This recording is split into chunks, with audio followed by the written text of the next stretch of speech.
নতুন মায়েদের জন্য পরামর্শ। জন্মের পর থেকে ৬ মাস বয়স পর্যন্ত একটি শিশু কেবল মায়ের দুধ খাবে।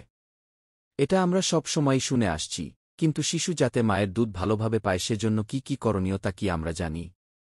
দুধ যদিও মা খাওয়াবেন, কিন্তু এখানে পুরো পরিবার পরিজনের ভূমিকাও রয়েছে। দুধের পর্যাপ্ততা মায়ের মনোদৈহিক অবস্থার ওপর নির্ভরশীল। মায়ের খাবার যেমন পর্যাপ্ত হতে হবে, নিশ্চিত করতে হবে ঘুম। তাছাড়া মানসিকভাবে মায়ের ভালো থাকাটাও জরুরি। নতুন মায়েদের উপর অনেক ধরনের মানসিক ও শারীরিক চাপ থাকে। পরিবারের সব সদস্য যদি সহযোগিতা না করেন তবে নবজাতকের খাবারের ঘাটতি দেখা দিতে পারে। আসুন জেনে নিই কি উপায়ে মায়ের দুধের পরিমাণগত ও গুণগত মান উন্নত করা যায়। নির্দিষ্ট সময়ে রুটিন করে খাবার খেতে হবে। দিনে ৬-৭ বার খাবার খাবেন মা নিজে। ৩টি ভারী খাবারের পাশাপাশি ৩-৪ বার হালকা নাশতা। তাছাড়া তরল খাবারের আধিক্য রাখতে হবে।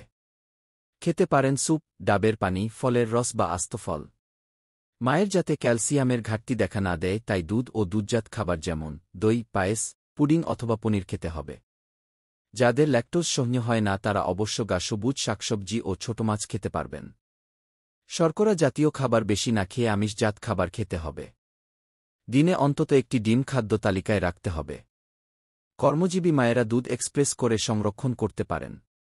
সেক্ষেত্রে বাচ্চাকে একবার খাওয়ানোর পর আবার খাওয়ানোর আগে দুধ এক্সপ্রেস করবেন।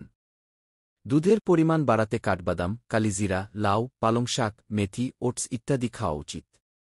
যেমন হতে পারে একদিনের খাদ্য তালিকা: সকাল 2টো রুটি, 1 কাপ সবজি, 1টা ডিম সেদ্ধ।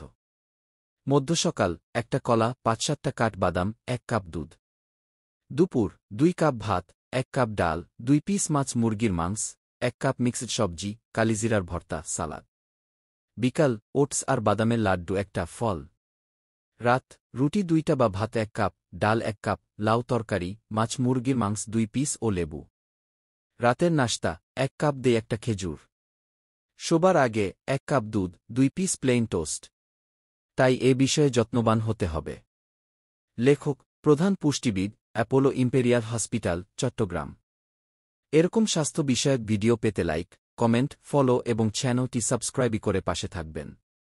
জাযাকাল্লাহ খৈরান।